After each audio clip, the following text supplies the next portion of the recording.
सरस्वती नमस्ते वरदे कामरूपिणी विद्यारंभं करिष्यामि सिद्धिर्भवतु मे सदा। बोलो आदि ब्रह्मा ऋषभ देव भगवान की जय। शासन नायक महावीर भगवान की जय। रत्नत्रय महोत्सव की जय। आया रत्नत्रय महोत्सव देव शास्त्र गुरु की जय बोलिए हो। आया रत्नत्रय महोत्सव देव शास्त्र गुरु की जय बोलिए। आया है ज्ञानमती माँ का जन्मोत्सव शरद पूर्णिमा का रस घोलिए हो। शरद पूर्णिमा का रस घोलिए। 24 तीर्थंकर प्रभु का परिचय सुनना कल्याण कल्पतरु स्तोत्र पढ़ना। 24 तीर्थंकर प्रभु का परिचय सुनना कल्याण कल्पतरु स्तोत्र पढ़ना। एकाक्षरी से 36 अक्षरों तक एकाक्षरी से 36 अक्षरों तक छंदों को पढ़ना न भूलिए हो। आया रत्नत्रय महोत्सव देव शास्त्र गुरु की जय बोलिए। चलो देव शास्त्र गुरु की जय। कल्याण कल्पतरु स्तोत्र की जय। अभ्यात्माओं अब अपनी क्लास प्रारंभ हो रही है। रत्नत्रय महोत्सव अपना चल रहा है। रत्नत्रय धारियों के प्रति विनय सुमन अर्पित करना यही इस महोत्सव का प्रमुख लक्ष्य है। और इसमें हमने भगवान ऋषभ देव से भगवान महावीर तक 24 तीर्थंकर भगवान का जीवन परिचय आपने इस महोत्सव का प्रथम लक्ष्य बनाया है और वह कल्याण कल्पतरु स्तोत्र के माध्यम से जो कल्याणकारी है और कल्पतरु कल्प वृक्ष के समान फलदायी है ऐसे स्तोत्र का पठन करना और उसके माध्यम से छंदों का ज्ञान और भगवान का परिचय ये दोनों ही कार्य सिद्ध हो रहे हैं। आप लोग उपयोग लगा करके पढ़ रहे हैं।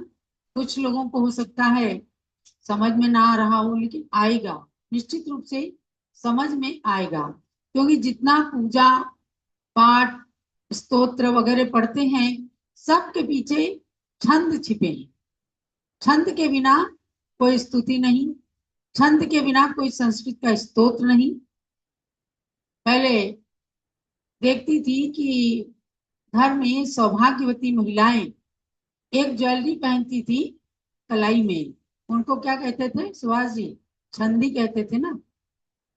छंद छंदी माने गोल गोल करके और कलाई की हाथों की सुंदरता के लिए वो पहना जाए। ऐसे ही शब्दों के सौंदर्य को बिखेरने के लिए और शब्दों के सौंदर्य से भगवान के परिचय में अतिशय सौंदर्य दिलाने के लिए दिखाने के लिए छंदों का प्रयोग किया जाता है। खाली एक नग की अंगूठी बनती है और सुंदर सा हीरा पहन लेते हैं। लगता तो है कि एक नग है केवल, लेकिन वो कितना बहुमूल्य होता है मालूम है? एक हीरा और एक हीरे की अंगूठी जितनी अनेक हीरे लगाकर छोटे छोटे उसकी अंगूठी जितनी मूल्यवान नहीं होती उससे ज्यादा मूल्यवान, बहुत अधिक मूल्यवान एक नग का एक हीरे की चाहे माणिक की चाहे पन्ने की बड़ी सी अंगूठी जो पहनी जाती है उसका बहुत मूल्य होता है। इसी प्रकार से एकाक्षरी छंद बड़ा मूल्यवान रहा जिसमें पांचों परमेष्ठी समाविष्ट हो गए और पंच परमेष्ठियों की अनंत शक्ति को पूज्य ज्ञानमती माता ने नमन करते हुए ये कहा कि वे पांचों परमेष्ठी मेरी रक्षा करें। यहाँ से शुरुआत की ऋषभ देव भगवान की स्तुति से, क्योंकि भगवान ऋषभ देव ने भी पहले परमेष्ठी में से साधु परमेष्ठी का पद प्राप्त किया।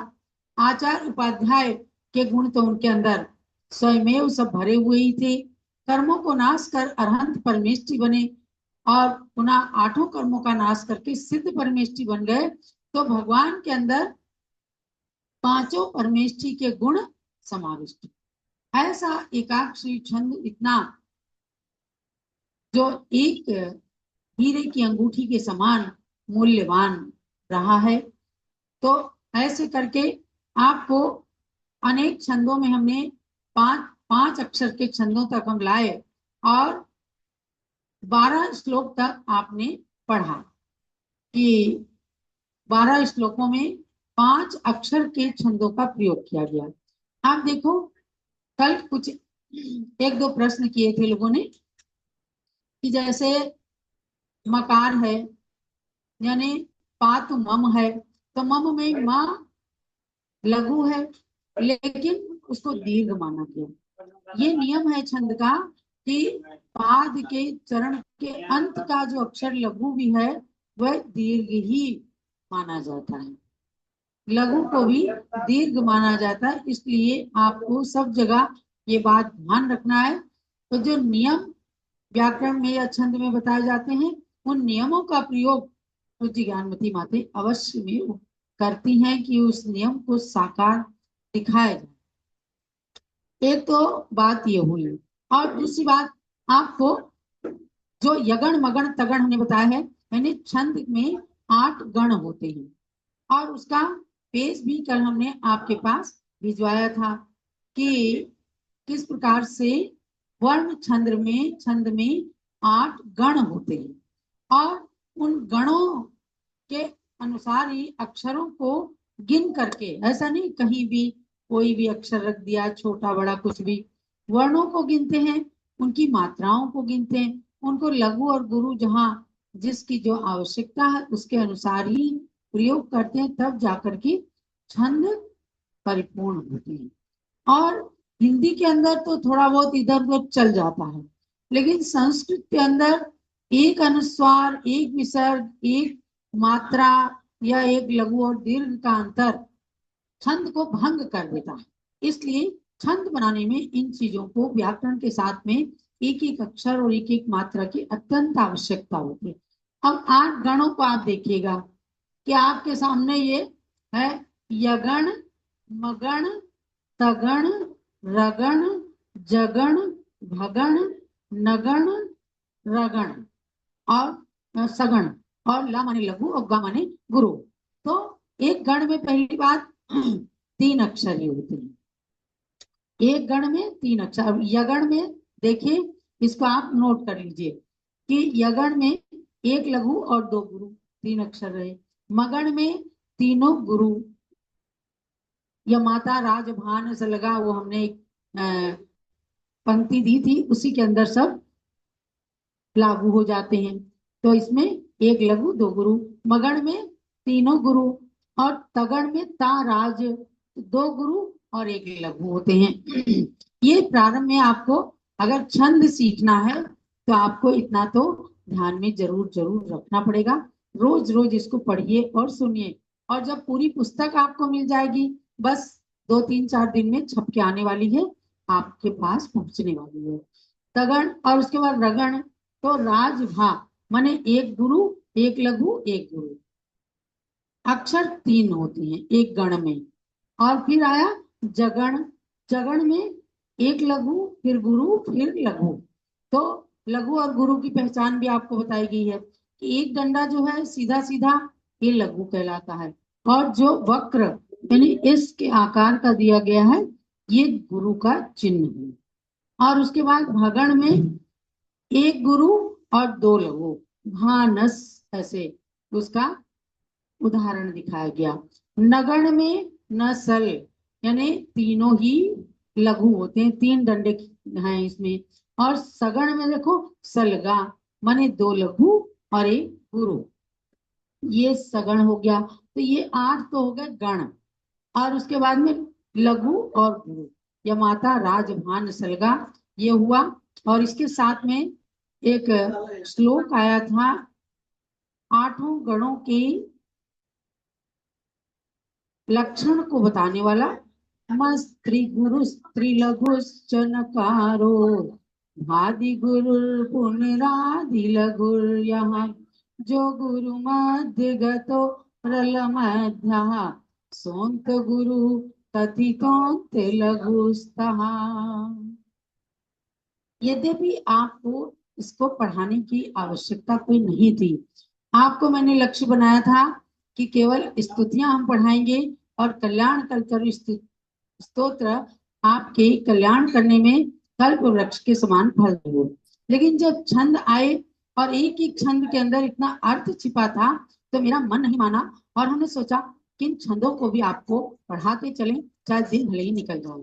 तो अब आपने इतने की बाद में मैं समझती हूँ कि जरूर जरूर गणों की बात समझनी होगी, वरना आप कहेंगे पता नहीं माता जी यगण मगण तगण क्या बता रही हैं। तो इन गणों के अनुसार अक्षरों का चयन होता है, और अक्षरों के चयन के साथ व्याकरण के नियम लागू होते हैं कि द्वितीया विभक्ति की प्रथमा विभक्ति। आप चाहें तो केवल इन स्तुतियों के माध्यम से पूरा व्याकरण, छंद और अलंकार पढ़ सकते हैं। आपको अलग अलग से भी उतना गहराई में जाने की जरूरत नहीं है। तो हमने आपको पंक्ति छंद, जो 5 अक्षरी छंद है, उसको 12वें नंबर के श्लोक में पढ़ाया। और अभी स्तुति चल रही है भगवान ऋषभदेव की। केवल एक बार यहाँ तक हम केवल पढ़ लेते हैं। ओम मां सोव्यात् जैनी वाणी सिद्धिं दद्यात् गणेन्द्र त्वदंग्रिं नमामि त्रिकालम् श्रीजनैः संततं मन्मनः पूयताम् श्रीदेवो नाभेयः वन्देऽहं तं मूर्ध्ना पूषा केता पूता जाता तत्सूते सा तेन्द्रैर्मान्या महासत्यां मरुदेव्यां सुतो भूस्त्वं जगत्पूज्यः युगादिजो जिनेश्वरः ददातु मे शिवश्रियं नाविनृपः तेऽस्ति पिता आदिजिनः पातु मम सुखकारी भवहारी गुरुदेवो वसुमेन्तः ज्ञान सिन्धुं सर्वबन्धुं सर्वसिद्ध्यै नौमि नित्यम् आटकवर्णं सद्गुणपूर्णं सिद्धिवधूस्त्वां सा स्म वृणीते। यानी अधिकतर श्लोक में नमस्कार वंदना की क्रिया को लिया है, तो अधिकतर हर शब्द को द्वितीय विभक्ति में लिया है। आटक वर्णम, स्वर्ण वर्ण वाले भगवान हैं उनको, सदगुण पूर्णम, जिनके अंदर गुणों का भंडार भरा हुआ है, ऐसे भगवान को। सिद्धि वधु स्वाम, सिद्धि प्रिया के जो सिद्धि वधु के जो पति बन गए, तो सा स्म व्रणीते, ऐसे आपको सिद्धि व्रणीते स्म, सिद्धि कन्या ने वर्ण किया है। तो व्रणीते स्म ये जो है क्रिया है, और बाकी सब में द्वितीय विभक्ति है कि ऐसे भगवान को। एडजेक्टिव लगाया भगवान के साथ में, उसके बाद में कहा ऐसे गुणों से परिपूर्ण भगवान को सिद्धि वधु, हे भगवान आपको सिद्धि वधु ने व्रणितेश माने वर्ण किया है। तो क्रियाओं के भी सिनोनिम होते हैं, पर्यायवाची शब्द होते हैं, और कर्ता में भी, कर्म में भी, इन सब में पर्यायवाची शब्दों का यानी कोश का प्रयोग करके, और सारा व्याकरण, छंद, अलंकार और कोश, चारों चीजें पूज्य माता जी ने इसमें भर दी है। अब हम आगे चलते हैं 13वें नंबर के श्लोक में। 6 अक्षर का छंद है शशिवदना छंद। शशिवदना छंद का लक्षण देखो नीचे है, याद पीडीएफ इसका भेज दिया गया। जिस छंद के प्रत्येक चरण में एक नगण और एक यगण हो, उसे शशिवदना छंद कहते हैं। तो क्योंकि 6 अक्षर का है तो इसमें 2 गण आ गए। और शशिवदना न्यौ, न्यौ माने एक नगण और एक यगण। तो नगण में तीनों लघु और यगण में एक लघु 2 गुरु, यानी कि इस छंद के अंदर 4 लघु और 2 गुरु चारों चरणों में दिया है। अब इसका अर्थ जानिएगा। मुनि नुत पादा, मुनि नुत पादा माने मुनियों ने भी, नुत माने नमस्कार किया है, पादा माने जिनके चरणों में। ऐसे भगवान त्रिभुवन नाथा, तीनों लोकों के जो नाथ हैं। तो यहाँ प्रथमा विभक्ति है सब में, पादः नाथः, ये सब प्रथमा विभक्ति है, भगवान के विशेषण है। विगलित मोहा, और जिनके अंदर से मोह बिल्कुल गल गया माने नष्ट हो गया, ऐसे भगवान निज सुखम अवापनोत, ऐसे प्रभु ने अपने सुख को, अपना सुख कैसा, आत्म सुख को, मापनोत सुखम आपनोत ऐसा निकलेगा। तो आत्म सुख को जिन्होंने प्राप्त कर लिया, तो पहले भगवान के विशेषण बताए कि मुनियों ने जिनके चरण कमल पूजे हैं, स्तुति की है, जो तीनों लोकों के नाथ हैं, जिनका मोह एकदम नष्ट हो गया है, गल गया है, ऐसे भगवान ने आत्म सुख को प्राप्त कर लिया, भगवान ऋषभदेव ने।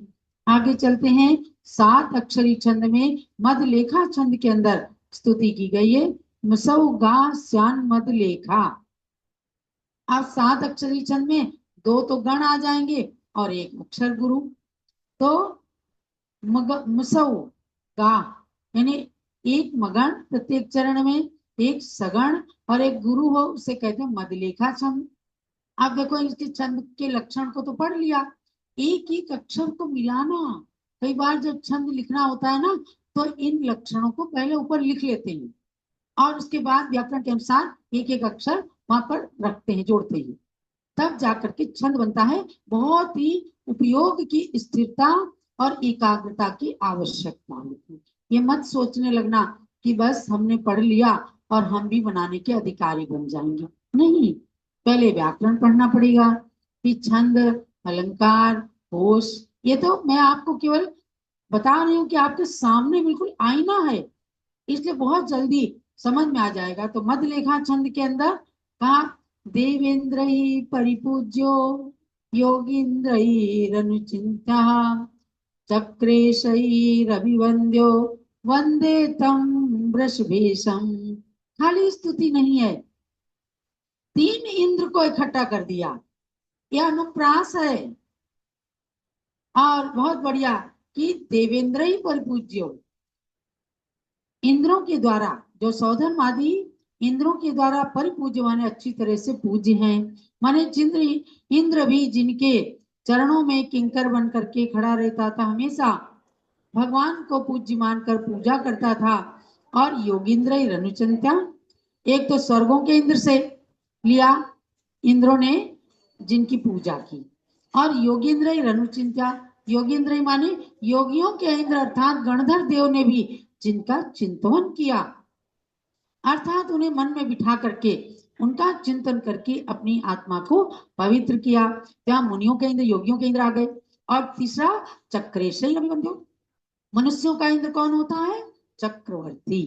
6 खंड के वैभव को प्राप्त करने वाले भरत चक्रवर्ती जैसे चक्रेश माने चक्र के ईश।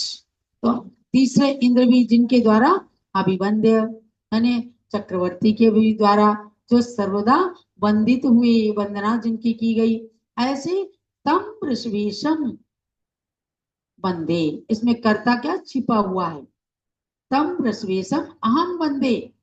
उन वृषभेश भगवान, ऋषभदेव भगवान, इनके कई नाम हुए, 1008 नाम भी हुए हैं। तो ऐसे वृषभेश भगवान को मैं वंदना करता हूँ, नमस्कार करता हूँ। तो पहले तो प्रथमा विभक्ति का प्रयोग किया, देवेंद्र ही परिपूज्य, देवेंद्रों के द्वारा परिपूज्य, योगींद्र ही रनुचिंता, योगींद्रों के द्वारा चिंतन करने योग्य, और चक्रेश ही रविवंद्यो, चक्रीश के द्वारा अभिवंद जो हुए। फिर लिया ऐसे तम वृषभेशम, अहम वंदे। वंदे का मतलब ये कि इसमें वंदे के साथ वाला कर्ता छिपा हुआ है।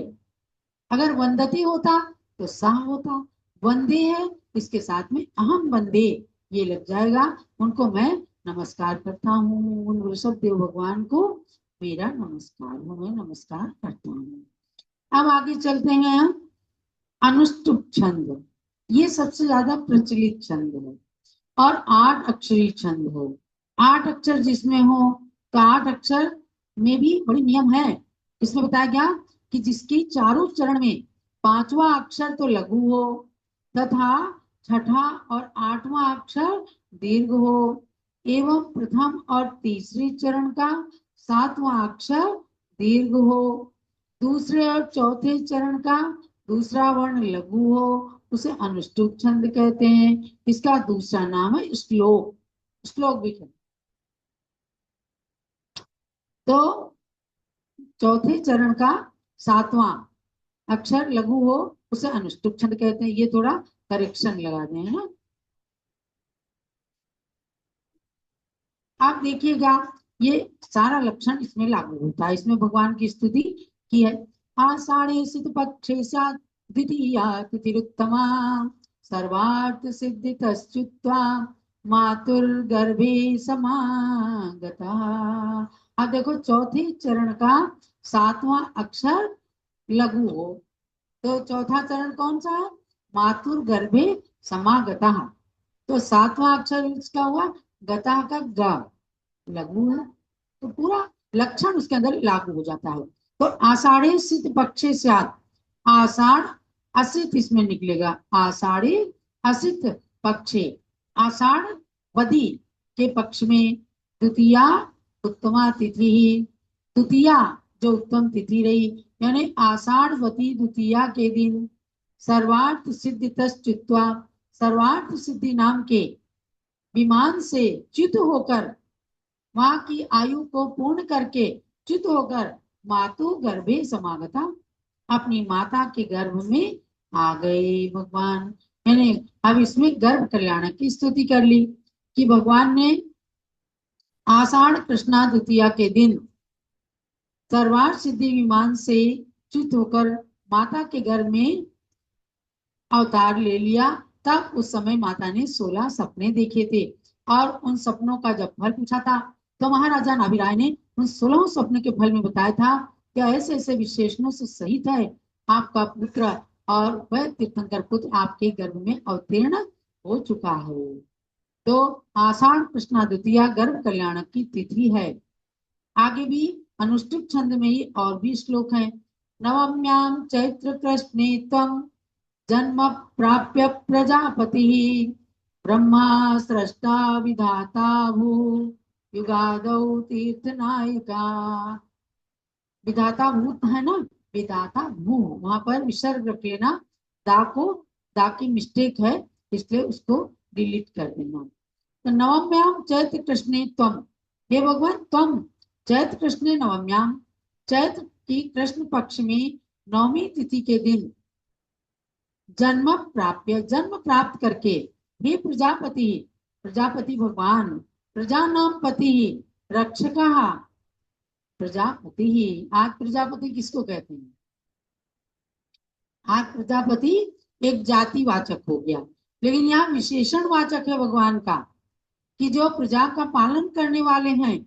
ऐसे प्रजापति भगवान ने चैत्र कृष्णा नवमी की तिथि में जन्म प्राप्त करके, प्राप्य प्राप्त करके, फिर ब्रह्मा सृष्टा विधाता भू, माने हे भगवान आप जो है ब्रह्मा के रूप में हुए और सृष्टा के रूप में हुए, क्योंकि आपने इस सृष्टि के क्रम को बताया और जीवन जीने की कला सिखाई, विदेह क्षेत्र की व्यवस्था को देख करके, बनाई नहीं बताई, क्योंकि सृष्टि अनादिकालीन है, सृष्टि की रचना कोई नहीं करता। यहाँ पर इस धरती पर भोग भूमि का काल चल रहा था, षटकाल परिवर्तन होते हैं, परिवर्तन हो रहा था तो चतुर्थ काल का प्रवेश होने वाला था, लेकिन इस बार हुंडाव सर्वनी काल के निमित्त से तृतीय काल के अंत में ही भोग भूमि का अंत होने लगा। फल वृक्षों ने फल देना बंद कर दिया। तब भगवान ने ब्रह्मा के रूप में विधाता के रूप में सृष्टि को का क्रम बताया। इसलिए युगादो तीर्थ नायका, इस युग की आदि में तीर्थ नायक के रूप में आप रहे हैं। क्या तुम कर्ता हो गया? तो आपने चैत्र कृष्णा नवमी के दिन जन्म लेकर ब्रह्मा सृष्टा विधाता बनकर युग की आदि में तीर्थ नायक के रूप में आप प्रसिद्ध हो गए, यानी तीर्थ के प्रवर्तक बन गए। तो ये आप समझ लेना कि भगवान ने सृष्टि बनाई नहीं थी। भगवान के सामने जब प्रजा ने आकर हाहाकार किया कि भगवान हम कैसे जिए, सूर्य चंद्रमा भी अवलुप्त होने लग गए और कल्प वृक्षों ने फल देना बंद कर दिया, तो हम करें क्या? तब भगवान ने अपने अधिक ज्ञान से विधि क्षेत्र की सृष्टि का स्मरण किया और तुरंत उन्होंने बताया कि अब भोग भूमि से हम कर्म भूमि में आ गए हैं, इसलिए हे प्रजाजनों आपको कर्म करना पड़ेगा। तब उन्होंने हंसी मसी कृषि विद्या वाणिज्य और शिल्प इन सब क्रियाओं के 6 कलाओं के माध्यम से प्रजा को जीवन जीने की कला बताई थी। इस प्रकार से भगवान के जन्म को हमने 16 श्लोक तक लिया है। पांचों कल्याण की तिथियां और भगवान के शरीर की ऊंचाई वर्ण वगैरह सब कुछ इस स्तोत्र के अंदर समाविष्ट है। इसलिए आपको जानना है कि इस अनुष्टुप नाम के 8 छंद के बाद में इसमें अंत में आएगा 19 अक्षरी छंद भी शार्दुल विक्रीडित। तो आप इस इन श्लोकों के माध्यम से भगवान ऋषभ देव का चरित्र पढ़ रहे हैं, जिन्होंने अयोध्या के अंदर जन्म लिया था, जिनके पिता महाराजा नाभि राय महारानी मरु देवी हुई। तो इनके चरित्र को पढ़ने के लिए आपको हमने 24 तीर्थंकर नाम की पुस्तक का भी पीडीएफ भेजा है। इसमें उत्तर पुराण के आधार से 24 भगवान के परिचय हैं और इस स्तुति के माध्यम से आप छंदों के माध्यम से बड़ा कल्याणकारी और चमत्कारिक स्तोत्र पढ़ रहे हैं। अब हमने इसीलिए आपके लिए ज्ञान पहेली रखी, कल्याण कल्पतरु ज्ञान पहेली। परसों से ही पहेली चल रही है, आज 13 तारीख है, परसों 15 तारीख तक पहेली का आपको उत्तर सबको दे देना है। और ध्यान रखना है कि व्हाट्सएप पर कोई पहेली का उत्तर ना भेजे। ये पहेली है, आज पुनः डिस्प्ले इसको कर दें और जो लोग चाहते हैं तो वो व्हाट्सएप नए वाले व्हाट्सएप नंबर पर संपर्क करके मंगवा लें। 15 तारीख की सायंकाल तक आप लोग ज्ञानांजलि ऐप में इसको फिलअप करके सबमिट कर दें और आ जाएगा। फिर 16 तारीख को इसका रिजल्ट बताया जाएगा। तो जिन लोगों ने अभी तक पहेली को ना भरा हो तो ले लें पहेली और आप व्हाट्सएप पर संपर्क करके, और ज्ञानांजलि ऐप को आप गूगल स्टोर या एप्पल स्टोर से अपने अपने फोन में डाउनलोड करके और ज्ञानांजलि ऐप पर ही इसको भरना है। उसी पर आपको इनाम दिए जाएंगे, यानी उसी से दे करके। और जो कोई व्हाट्सएप में भेजेंगे उनके उत्तर मान्य नहीं होंगे, क्योंकि ये एक प्रक्रिया अपनाई गई है, उसी प्रक्रिया में आप लोगों को फिट रहना है। नंबर नोट कर लीजिए, जिन लोगों को अभी पहेली ना मिली हो और नए जुड़े हो चाहते हैं तो उनको पहेली मिलेगी। नंबर नोट करें, 7310823701। चैट बॉक्स में भी डाला तो होगा। इसी नंबर से संपर्क करके और कल्याण कल्पतरु ज्ञान पहेली मंगा लें। इसके अंदर 10 प्रश्न है और इस फूल के अंदर आपको आ 2 ही अक्षर के उत्तर रहेंगे और इनके अंदर आपको लिखना और उसके अंदर भेजना है।